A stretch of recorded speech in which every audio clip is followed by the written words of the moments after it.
Bismillahirrahmanirrahim. Ya ayyuhalladzina amanu taqullaha haqqa tuqatih wa la tamutunna illa wa antum muslimun. Shadaqallahul adzim. Syukur alhamdulillah, segala puji kita sampaikan kepada Allah Subhanahu wa taala, segala syukur kita sampaikan kepadanya. Banyak limpahan rahmat dan karunia-Nya yang kita terima sepanjang hari ini dan bahkan hari-hari sebelumnya dan juga hari-hari berikutnya. Salawat dan salam kita doakan semoga disampaikan kepada baginda Rasulullah beserta sahabat, kerabat, tabi'in, para ulia, syuhada, ulama, mutaqaddimin dan mutaakhirin, orang-orang saleh, orang-orang bertakwa. Semoga kita bisa mengikuti jejak dan jalan hidup mereka. Seandainya ada di antara kita sedang menghadapi masalah, semoga Allah tunjukkan jalan keluar yang terbaik. Apabila ada yang sedang kurang sehat, semoga Allah berikan anugerah kesehatan. Jika ada yang sedang ditimpa musibah, semoga Allah berikan ketabahan dan kesabaran kepadanya.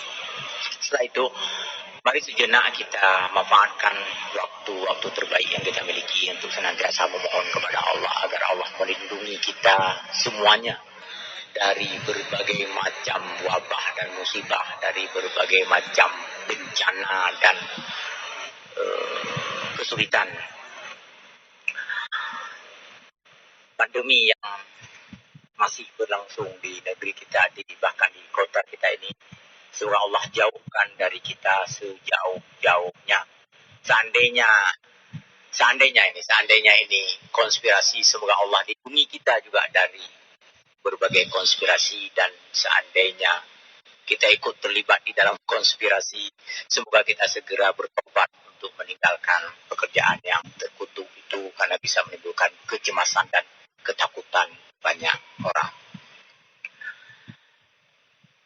Baik Bapak Ibu yang bahagia, para pendengar Radio Baitur Rahman, Radio Republik Indonesia, Radio Serambi FM, dan pemantau berbagai siaran yang saya hormati. Kita mulai pengajian pada malam hari yang berbahagia ini dengan sama-sama membaca basmalah. Bismillah. Kita baca ini masih kitab tentang tanda-tanda hari akhirat,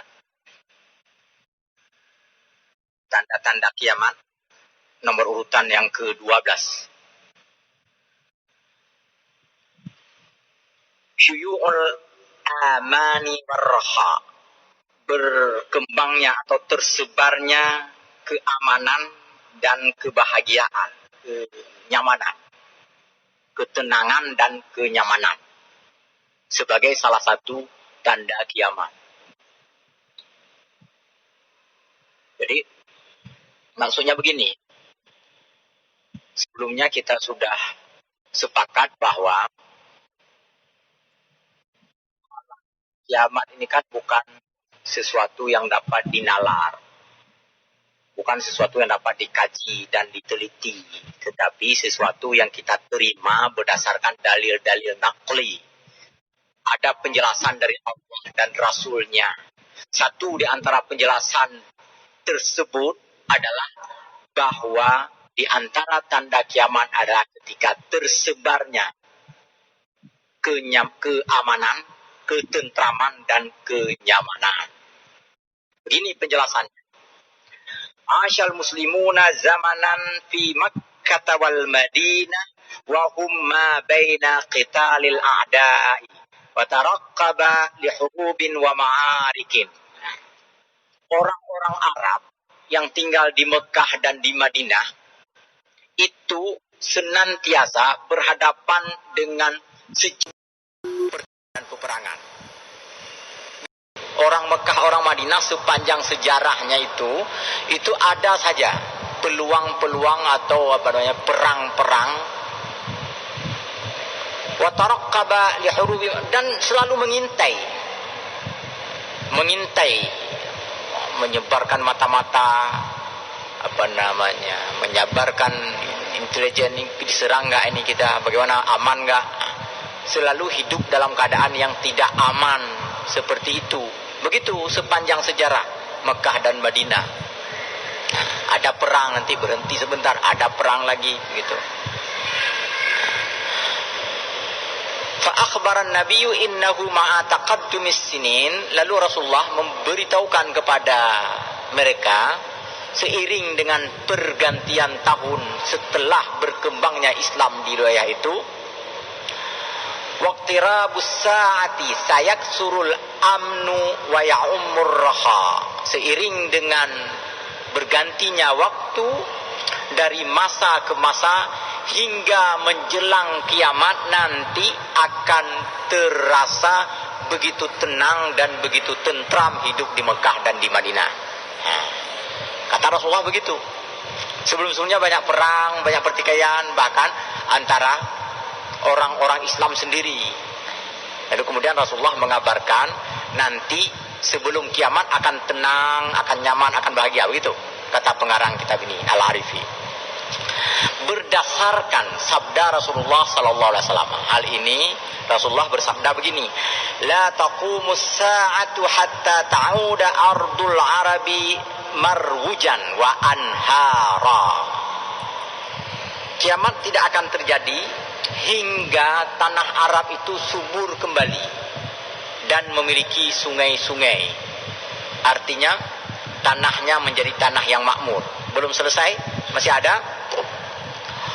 Wa hatta yasira ar-rakibu bainal Iraq wa Makkah la yakhafu illa dhalal. Sampai waktu itu seorang penunggang kuda atau unta yang berangkat dari Irak ke Mekah aman, tentram, selamat, enggak khawatir apa-apa kecuali hanya khawatir sesat jalan aja.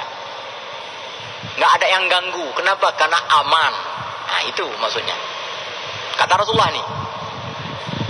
Wa hatta yaksural haraju, dan juga sampai nanti setelah itu terjadi lagi pertempuran atau kesulitan. Ini kata sabda Rasulullah. Hadis ini diriwayatkan oleh Imam Ahmad bin Hanbal. Wa yu'ayyiduhu qaulun Nabi li Adi bin Hatim. Pendapat atau penjelasan tadi dikuatkan lagi oleh sabda Rasulullah sallallahu alaihi wasallam ketika berbincang dengan salah seorang sahabat yang bernama Adi bin Hatim. Kata Rasulullah begini, ya Adi, wahai Adi, hal ra'aital hirah, pernahkah engkau melihat Irak maksudnya. Wahai Adi, pernahkah engkau sampai ke Irak? Gitu. Pernahkah engkau melihat Irak? Kalau sudah melihat berarti kan sudah pernah pergi ke sana. Sama seperti orang bertanya kepada orang di daerah, misalnya di luar kota Banda Aceh ini, pernah nengok Banda Aceh enggak? Maksudnya sudah pernah pergi. Kalau belum pergi kan kayak mana nengoknya? Lalu fakultu, kata Adi, aku menjawab, lam araha wa qad umbitu anha. Saya memang belum pernah melihat Irak itu, tetapi saya sudah diperdengarkan kabar tentang Irak. Maksudnya sudah pernah dengar. Kalau bahasa kita, longjang antong, tapi ngalung dengar-dengar.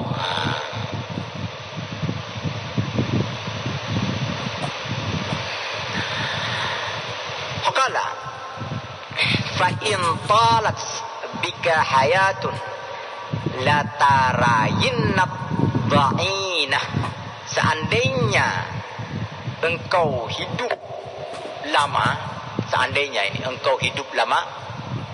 tara la tarayanna, engkau sungguh akan melihat perempuan tartahilu minal hirah hatta tatawafa bil Ka'bah. Seandainya engkau hidup lama nanti, engkau akan melihat perempuan berangkat dari Irak dalam keadaan aman sampai bisa bertawaf di Ka'bah. La takhafu ahadan illallah, tidak takut kepada apapun dan siapapun kecuali hanya takut kepada Allah. Apa maksudnya ini? Ini dialog, ini bincangan antara Rasulullah dengan Adi bin Hatim. Yang Adi bin Hatim ditanya oleh Rasulullah, tahu Irak? enggak pernah tahu tapi enggak pernah pergi. Maksudnya itu jauh. Itu maksudnya jauh. Perjalanan dari Irak ke Makkah itu perjalanan yang jauh, dan untuk saat itu tidak aman untuk melakukan perjalanan. Apalagi bagi seorang perempuan. Seandainya engkau panjang umur, maksudnya nanti, kata Rasulullah, nanti suatu waktu, kata Rasulullah, engkau akan lihat, seandainya engkau masih hidup, engkau akan lihat seorang perempuan berangkat sendiri dari Irak ke Mekah, nggak takut apapun kecuali hanya takut kepada Allah Subhanahu Wa Taala. Begitu amannya, dan sudah kita alami kan sekarang ini. Dan banyak teman-teman kita, sahabat, guru-guru kita, saudara-saudara kita, ketika pulang dari tanah suci dalam beberapa tahun terakhir ini, mereka menceritakan betapa di sana sudah banyak tumbuh-tumbuhan. Di Arafah kan pohon akasia begitu banyak.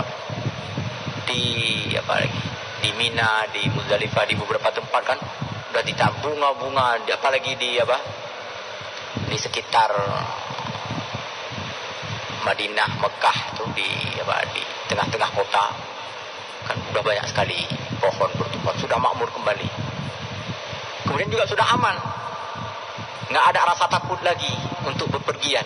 Nah, inilah yang janji Rasul, bahwa kalau dulu di Mekah atau menuju ke Mekah tidak aman, maka akan ada saatnya aman, dan setelah itu kiamat.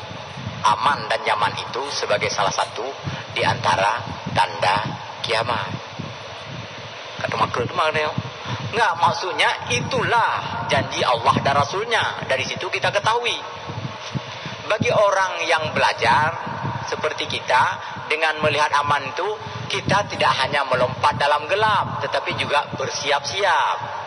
Bagi orang yang tak mau belajar atau tak mau tahu dengan keadaan, mungkin cen-cen, makin lagi ya, makin cen-cen. Makin ibu-ibu yang ngelak. Rumahnya keamanan, tak aja aja orang kampung. Ada seorang mahasiswa asal Aceh, tinggal di sana. Termasuk dia bilang bahwa belakangan ini Ustaz, di sekitar Jazirah Arab lah, sudah mulai ada tempat-tempat hiburan, katanya. Sudah mulai ada tempat-tempat hiburan. Yang kan mereka merasa sudah aman. Itu kan orang yang tak mau belajar itu, nggak mau belajar tentang tanda-tanda kiamat ini. Mereka mengira sudah aman, lalu ya itu tadi lompat-lompat lantuput, brok-brok lantuput kan, karena merasa sudah aman. Kita alhamdulillah diberikan kesempatan oleh Allah untuk belajar ini, semakin menginsafi dan menyadari aman itu sebagai salah satu tanda kiamat. Baik. Kemudian ada urutan yang ke-13 di dalam kitab Al-Arifi ini. Duhuru narin minal Hijaz. Di antara tanda kiamat yang ke-13 adalah munculnya api di Hijaz. Munculnya api sehingga membakar apa yang ada di sekitarnya. Bukan karena percikan minyak atau bensin, bukan karena kebakaran gedung atau rumah, tetapi api muncul sendiri. Min alamatis sa'ati allati akhbara anha Rasulullah sallallahu alaihi wasallam khuruju narin min ardil Hijaz min jiwaril Madinatil Munawwarah. Di antara tanda kiamat yang diberitakan oleh Rasulullah sallallahu alaihi wasallam adalah munculnya api secara mandiri. Secara mandiri maksud saya, sekali lagi, bukan karena kebakaran bertuh kompor misalnya, bukan karena salah ping rokok bak SPBU, bukan.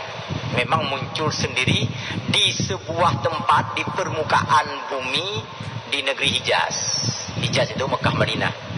Bahkan dipertegas lagi oleh hadis Rasulullah, min jiwaril Madinatil Munawwarah, dekat sekali. Jiwar itu jiwar itu artinya jiran, berdekatan dengan Madinah Al-Munawwarah. Waqad nassa ba'dul ulama'i wal mu'arrikhina ala anna hadhil alamah amu 654 Hijriah. Ada di antara ulama dan penulis sejarah atau sejarawan mengatakan kejadian ini sudah berlalu maksudnya sudah terjadi bahwa muncul api di Hijaz itu sudah, yaitu tahun 654 Hijriah yang lalu, sudah lama. Ini menurut sebagian ulama. Tapi menurut ulama lain, kalau Al-Hafidz Ibnu Katsir mutahaddisan anha, berdasarkan pendapat-pendapat yang ada, berdasarkan hadis yang ada, kata Ibnu Katsir, kana duhurun nari min ardil Hijaz wallati adaat laha a'naqul ibli bi Basra. Waktu api itu muncul di Hijaz itu besar, kata Ibnu Katsir, berdasarkan pemahaman beliau terhadap hadis yang ada, riwayat-riwayat yang ada. Apinya itu menyala besar sampai membuat leher-leher unta yang ada di Madinah, di Basra, Pak. Di Basra itu terlihat. Busra itu kan kira-kira letaknya antara Madinah ke Syam. Jadi karena apinya itu menyala begitu besar sehingga menerangi wilayah sekitar sampai nampak leher unta. Sampai untuk memudahkan pembahasan. Maksudnya adalah bahwa dengan munculnya api itu membuat daerah sekitarnya itu menjadi terang karena api sangat besar. Nah, di sini disifatkan dengan istilah leher-leher unta pun terlihat. Kalau Rasulullah SAW, Rasulullah bersabda, "La taqumus sa'atu hatta takhruja narun min ardil Hijaz, tadi'u laha a'naqul ibli bi Basra." Busra, ya.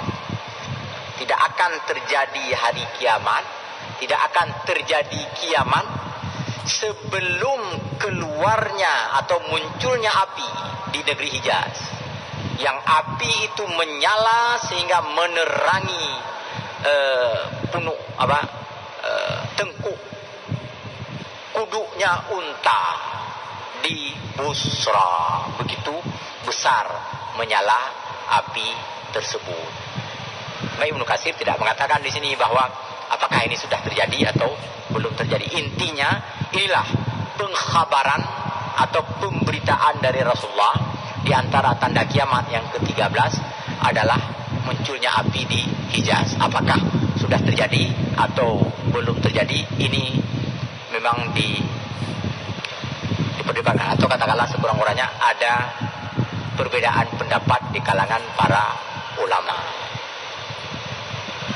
Baik, kita masukkan yang ke-14. Qitalut Turki, terjadinya peperangan dengan orang Turki. Ini juga ada di dalam hadis Rasulullah an Abi Hurairah, anna Rasulullah SAW qala la taqumu sa'atu hatta tuqatilut Turki sigharal a'yun himarul wujuh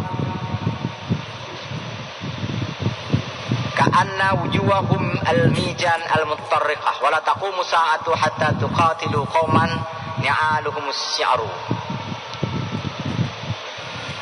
Jadi kata ini, hadis ini riwayat dari Abu Hurairah. Rasulullah SAW bersabda, tidak akan terjadi hari kiamat sebelum kalian atau sebelum terjadi peperangan dengan orang Turki. Tapi Turki yang dimaksud oleh hadis ini ada penjelasan lebih lanjut.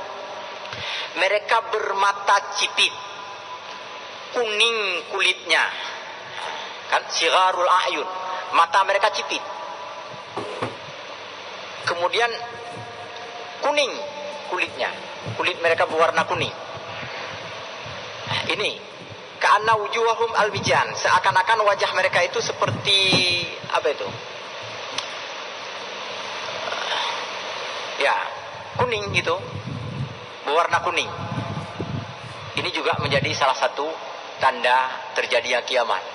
Jadi kalau sudah ada perang dengan orang yang diberikan ciri-ciri di dalam hadis ini, nah disebut di sini Turki. Turki maksudnya kan ada di dalam penjelasan-penjelasan lain di masa-masa tersebut kan, itu kan penisbahan penyebutan nama selain Arab itu ajam.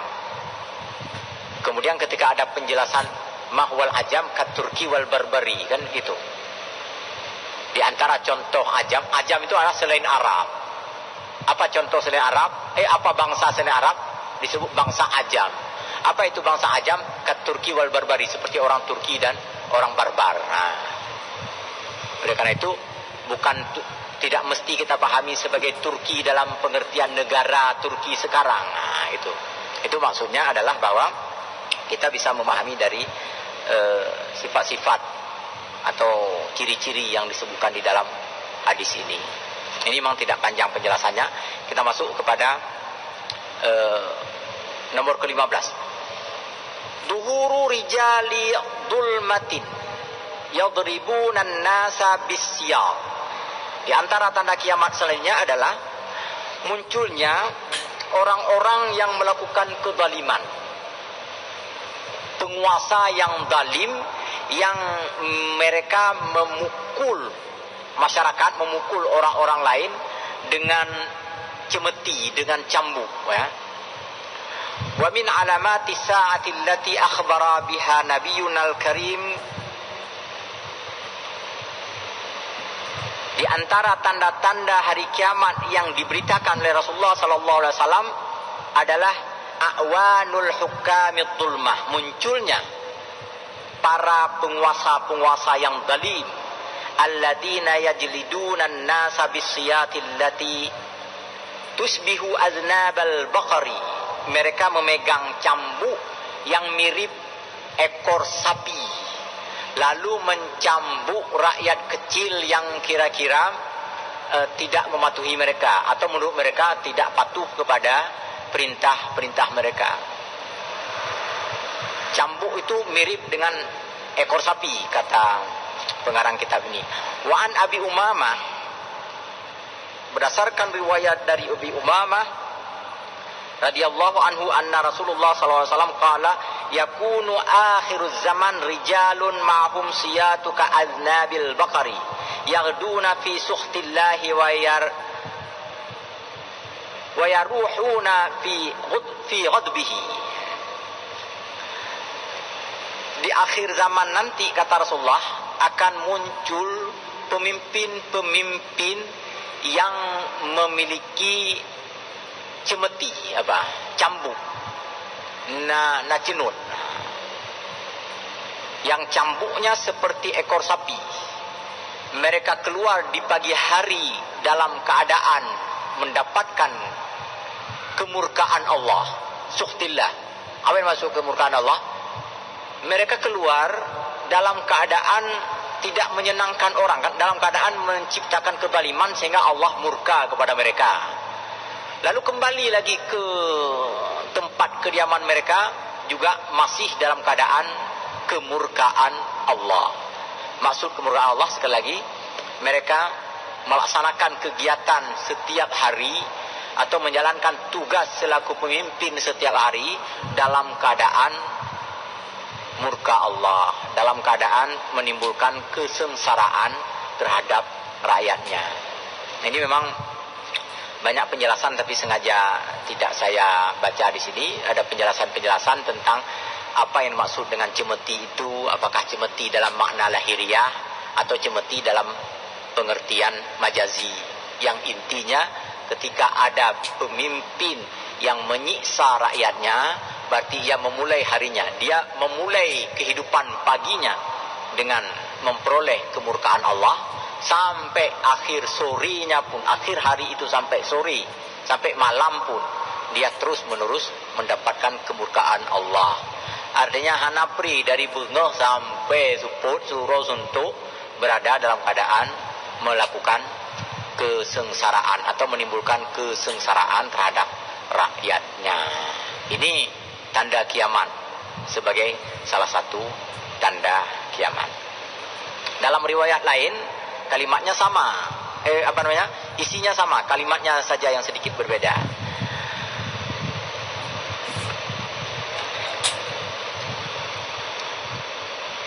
Yaghduna fi sukhtillahi wa yaruhuna fi la'natihi fi aidihim mithlu adnabil waqar. Mereka mengawali pagi harinya dengan kemurkaan Allah dan menutupi sore harinya dengan laknat Allah Subhanahu wa taala. Di tangan mereka ada cemeti yang mirip dengan ekor sapi. Sama kan, isinya sama, kalimatnya saja yang sedikit berbeda. Ini hadis ini diriwayatkan oleh Imam Muslim, ya. Jadi itulah dia tanda hari kiamat. Lalu kita lanjutkan nomor 16. Kasratul harji al-qatlu, banyaknya huru hara. Di antara tanda kiamat adalah banyaknya huru hara. Kok kesannya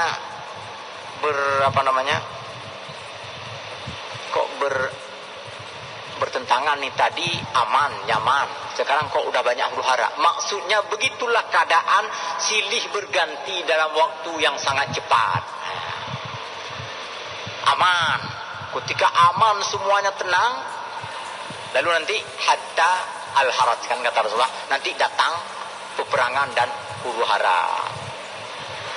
Min alamati sa'ati allati dzakaraha Rasulullah sallallahu alaihi wasallam kasratul qatli hatta inna rajula yaqtulur rajula la yadri lima qatalahu walal maqtul lima qutila. Terjadi huru hara di mana-mana. Orang saling membunuh satu sama lain. Yang dibunuh tak tahu kenapa dia dibunuh, dan yang membunuh pun tak tahu kenapa ia membunuh. Ngeri sekali waktu itu, Pak. Kenapa nggak tahu kenapa dia sampai nggak tahu membunuh orang lain, dibunuh orang lain atas alasan apa? Karena begitulah alasan hampir nggak bisa dipegang lagi pada masa tersebut. Cino kan lagi nyancir kan, mirip-mirip, tapi nggak numpak gop, nggak usah bilang-bilang di sini. Nggak jelas kadang-kadang mana yang harus kita percayai dan mana yang harus kita tidak percayai. Ketika informasi diberitakan si A sakit karena COVID-19, dibilang oleh yang lain panenanya, hana ada dapat dengannya dapat tepuhan, tak hana ada. Akhirnya kakak lagi nyanyi home, nyol home. Yang penting jaga jarak, nasib kan gitu. Nyo bukan yang hana ada boleh. Tak kenyo, kadang jikon, tak kengkon, kadang jinyo kan. Yang nampak makli. Gitulah. Di samping ada juga kejadian-kejadian yang katanya sakit lain, dibilangnya COVID. Tapi ada juga yang dibilang betul-betul karena COVID. Yang ini hanya lupa mat. Tapi saya nggak mau berpanjang-panjang masalah itu. Yang mau kita pahami di sini adalah ada suatu masa nanti kita memang dalam keadaan huru hara, nggak ada yang bisa kita pegang, nggak ada yang bisa dipercaya, sehingga dalam huru hara itu terjadi pembunuhan. Yang membunuh dia tak tahu persis kenapa harus membunuh. Kadang yang dibunuh adalah saudaranya, ya kan? Yang dihujat nggak tahu dia kenapa menghujat. Yang dihujat adalah saudaranya sesama seiman. Kan aneh sekarang. Coba tengok tuh, hujatan terbanyak ternyata di media sosial itu tertuju kepada Habib Rizik, kepada Anies Baswedan, kepada Ustaz Abdul Somad, Ustaz Adi Hidayat. Apa sih salah mereka? Ya memang mungkin ada salah. Kemudian kita lacak siapa yang menghujat? Orang Islam. Maka berat pungo sakit ule kan. Yang koruptor orang Cina semuanya. Saya pernah sampaikan di sini hasil disertasi saya di antara hasil disertasi saya adalah sekitar 96 kalau saya nggak salah, 96% angka rupiahnya yang pernah diputuskan sebagai kejahatan korupsi. Maaf, 93% angka rupiah yang diputuskan di pengadilan sebagai hasil korupsi itu 93% itu dilakukan oleh orang Cina, bukan oleh orang Indonesia asli. Nah, gitu. Bukan oleh keturunan Arab, bukan oleh para habib, bukan oleh para ustadz, bukan oleh para ulama. Walaupun ada nanti 1-2 ada orang yang mungkin memiliki afiliasi dengan partai Ka'bah misal ini. Tapi angkanya terlalu kecil dibandingkan yang dilakukan oleh, ini bukan membela. Kita lihat fakta, kita lihat data. Tetapi umat Islam di Indonesia ini yang mereka hujat, yang orang Islamnya. Apa juga nih mayoritas negeri ini beragama Islam, tetapi korupsi merajalela sampai ada gubernur pun masuk penjara. Pada angkanya Bapak Ibu mereka. Saya sekali lagi kita nengok angkanya, bukan hanya angka rupiah, tetapi juga angka personalianya, angka jumlah orangnya. Kalau jumlahnya agak lumayan. jumlah orang, tapi angka hasil korupsinya itu kecil sekali yang dilakukan oleh orang Islam atau oleh orang Indonesia asli. Kecil sekali angka rupiahnya. Jumlah orangnya memang agak banyak. Yang kena drop banyak. Kadang yang anak kena drop. Kadang lebih dulu anak dupu. Itu enggak tahu kita. Nah, yang penting angkanya itu sampai 40, 60 atau 30-an, 60-an lah gitu. Tapi masih lebih banyak Cina. Cuma kalau ditengok persentase jumlah apakah WNI atau keturunan Cina yang melakukan korupsi di negeri ini, itu 98 ya lebih, saya kira. Saya lupa angka persisnya, enggak saya bawa ini angka datanya. Maksudnya jumlah orang Indonesia asli di negeri ini kan sampai 200-an juta. Yang melakukan korupsi berapa? Berapa orang? Taruh 200, berarti hanya berapa persen kan? Sedangkan jumlah orang Cina di negeri ini berapa orang? Yang melakukan korupsi berapa orang? Belum lagi berapa rupiah yang mereka korupsi. Tetapi orang kita yang kita hujat, yang dihujat-hujat di Facebook, di WA group, di Instagram group, di grup-grup lain. Pagi sore dia menggrup-grup. Yang dia serang tetap orang-orang beriman, orang Islam, seperti yang saya katakan tadi. Padahal dia juga orang Islam. Yang nyerangnya juga orang Islam. Ini yang huru-hara yang betul-betul terjadi di akhir zaman. Dan kita rasakan sekarang ini. Dulu, di masa-masa saya muda, walaupun sekarang belum terlalu tua.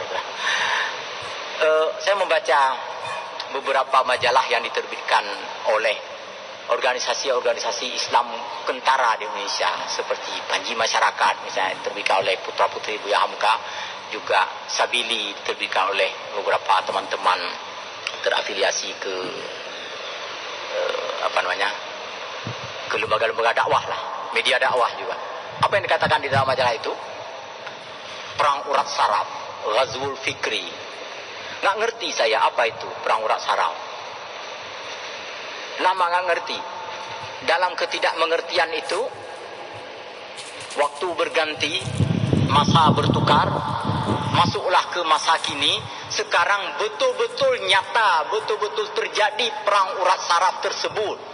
Apapun yang dilakukan oleh pemimpin-pemimpin beriman atau oleh orang-orang Islam, orang-orang baik, tokoh-tokoh baik, itu dicela dan dikecam oleh banyak sekali orang. Dan mereka membayar. Beberapa di antaranya sudah bertobat.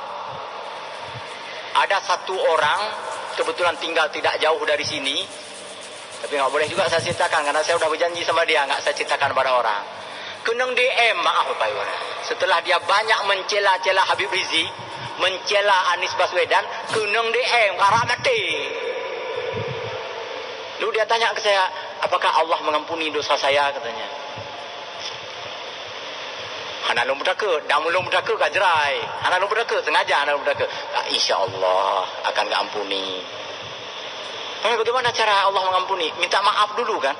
Ya, yang merumpa Anies Baswedan, sekurang-kurangnya tulis surat, kirim email, kirim WA, mohon maaf Anies Baswedan, mohon maaf Habib Rizik, saya telah mencerca Anda berulang-ulang, pencercaan yang saya lakukan.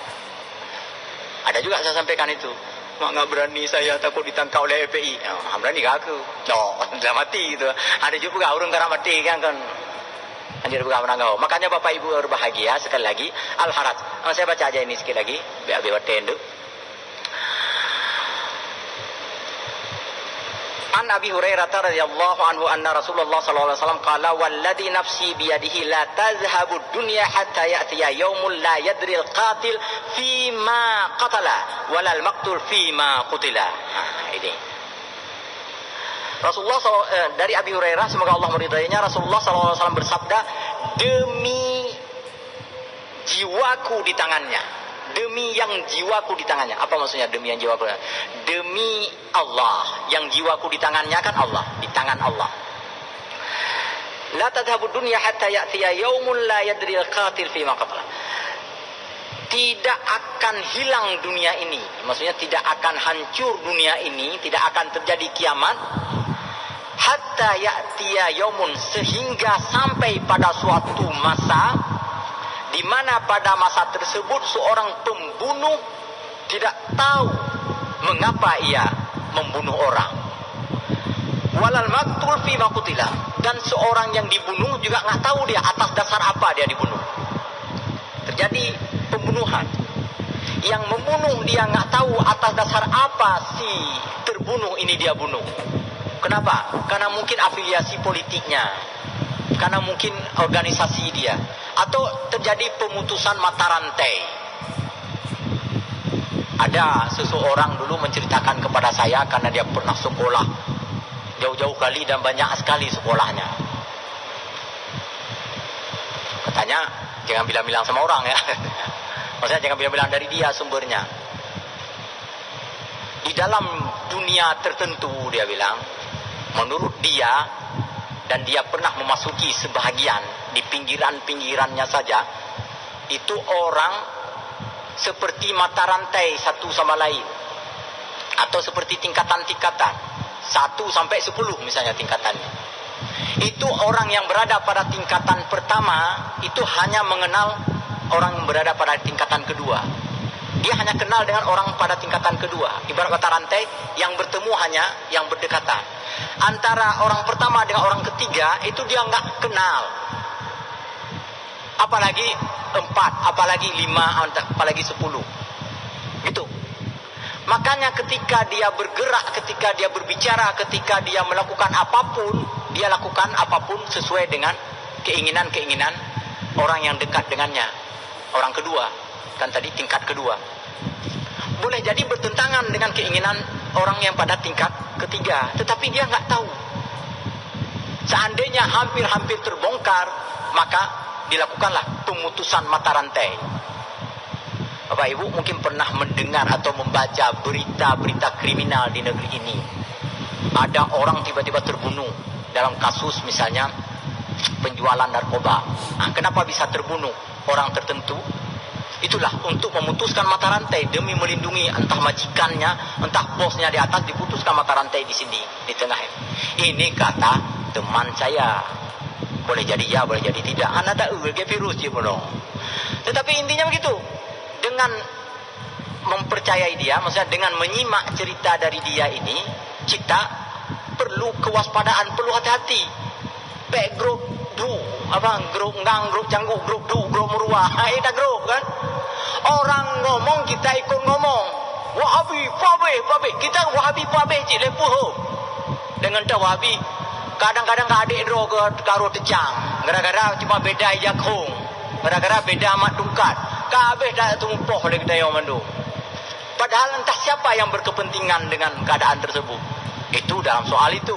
Dalam soal lain lagi yang terjadi Bapak Ibu bahagia. Maka sekali lagi, seandainya kita enggak tahu persis apa yang sedang kita ucapkan, apa yang sedang kita perjuangkan, apa yang sedang kita hadapi, maka jangan lakukan hal-hal yang dapat menimbulkan kerugian-kerugian besar. Kadang ni tak tak beli mentang-mentang. Baik sampai, jangan sampai tangan kita ternoda akibat melempar, memukul, mencincang, apalagi membunuh. Karena kita tidak tahu keadaan. Mungkin ada orang yang berkepentingan agar kita itulah al-haraj, huru hara, yang kita tidak tahu apa, atas dasar apa kita membunuh dan atas dasar apa kita terbunuh. InsyaAllah kita lanjutkan pada pertemuan selanjutnya. Lebih kurang saya maaf. Kepada Allah sama-sama kita mohon ampun. Subhanakallahumma bihamdika asyhadu an la ilaha illa anta nastaghfiruka wa natubu ilaik. Wassalamualaikum warahmatullahi wabarakatuh.